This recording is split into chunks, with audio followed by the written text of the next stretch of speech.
and we're going to talk about that in just a moment, inshallah. And then later, in another place in Surah Al-Baqarah, the beginning of a long ayah, ayah number 143, the first portion of that ayah, Allah subhanahu wa ta'ala says, and thus we have made you a middle community, that you will be witnesses over the people, and the messenger will be a witness over you. And then also I want to share one very well-known hadith of our beloved Messenger sallallahu alaihi wasallam. This is recorded and reported in many different collections of hadith, including the collections by Imam Ibn Majah, rahimahullah, and Imam Nisai, rahimahullah, and Imam Ahmad ibn Hanbal, rahimahullah. And the hadith, the portion of the hadith I want to share with you, in which the Prophet warned us, and he said, "O people, beware of extremism in religion, for those who came before you were only destroyed because of extremism in religion." And I think these are very, very pertinent ayat, and very, very pertinent, this very pertinent hadith to the time that we live in, the crises that we're facing. You don't need me to stand up here in front of you to go through the laundry list of sort of tragedies and crises that our community is facing, whether it's the extremism done in the name of our religion by a variety of organizations, extra state actors, political organizations, and whatnot that's being done out there.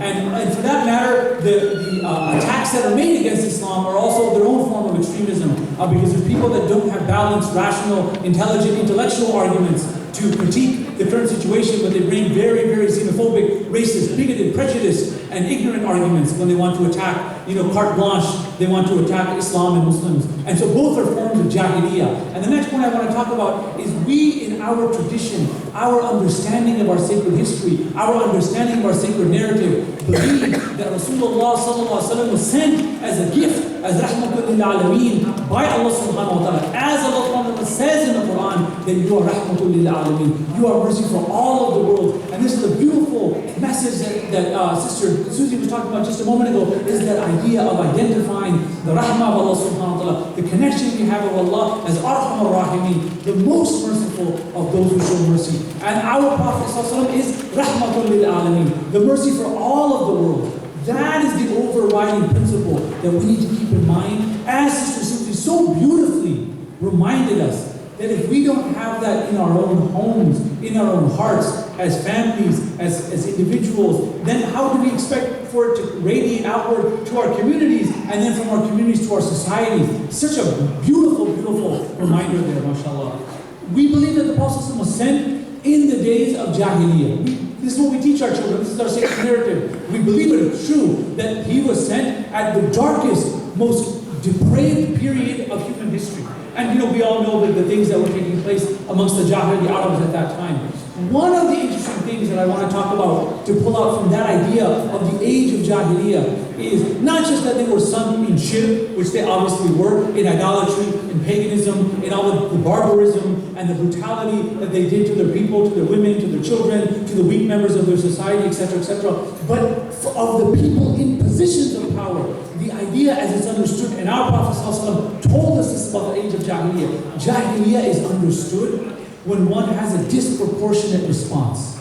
Because in the tribal mentality and the tribal society of that time, when one aggressed against another tribe, right? I'm going to summarize it, I'm trying to simplify it here. When someone aggressed against another person's tribe, it wasn't just a retaliation of someone reciting poetry, which is today's media, against our people. So we'll bring our poet, and our poet will stand up and will give a counterpoint to that. It was that someone has insulted, someone has offended, someone has done something to defame our tribe, and when we come after you, we're really going to come after you. We're going to come down with such a hammer, with such force, with such disproportionate force against you that you're not even going to know what day of the week it is. That, as we understand it in our idiom, is what Jahiliyyah was at that time.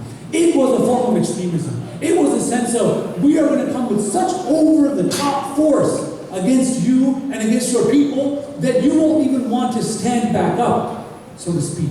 And why am I talking about this? Because in some senses, that tendency to Jahiliyyah is part of a human nafsi, matrix. The way that human beings who don't have the discipline that Sister Susie was talking about, the tarbiyah, the moral rectitude, the moral training, the moral transformation that the Prophet taught us through ta'aleem and through tarbiyah, through education and through moral refinement. People that lack that in their self, in their families, in their communities, when they respond, it's like it's a wild beast that's running wild, right? That brings that sense of jahiliyyah, of that extreme, over-the-top response. So that's the first thing I wanted to respond to comment on, is that in the world that we have today, the topic that I was given is extremism as a destabilizing force. We see the instability around us. You don't have to look very far. You see the political instability around the world. You see the economic instability around the world. You see the geopolitical and military instability around the world. You see the social instability around the world. And for that matter, if you go from the macro and you bring it down to the micro, if you go from the metastructures of society and you come down and you fine-tune your microscope and you turn it and you turn it and you come from nations to societies to communities to families to individuals, we see emotional and spiritual instability in many of us, in our communities. And that's what I want to speak about next, is this idea of, it's not just the extremism as a destabilizing force out there, and I think this, I'm so honored that Sister Susie's on my panel, and that she spoke about this in such eloquent ways, much better than I could have, is this idea of reinstilling, reestablishing, reigniting the idea of rahmah in our lives, and how we connect to Allah subhanahu wa ta'ala. And it's wonderful the fact that she called out domestic violence.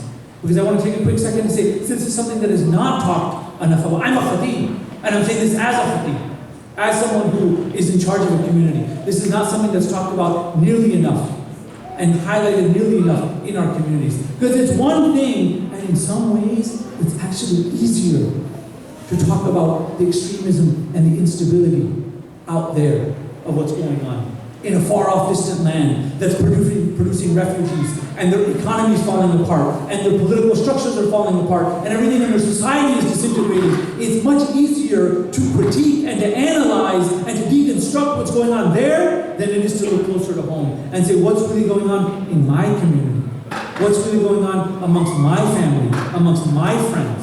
Where are these problems? Where are these disturbances? Where is this lack of equilibrium in my own life, in the lives of the people that I inhabit, that work with me, that live with me, my neighbors, my community members, etc. I don't want that point to be forgotten, because at the end of the day, very frankly, this is what our ulama teach us, from what our sheikhs and sheikhas teach us, from the inheritance of the message of the Quran and Sunnah, is that you and I have very limited capacity to solve those problems. I'm not in any way, please don't misunderstand me, I'm not in any way diminishing any of the extraordinary work that people in public service, people in civil service, people in political activism, people in social advocacy, I'm not in any way diminishing that work. We have a whole list of amazing organizations, from ICNA to ISNA to CARE to MASS, and to, you name the list of the organizations that are going on out there that are doing this work. But you and I as individuals and as small units have a limited capacity to make that macro level change over there.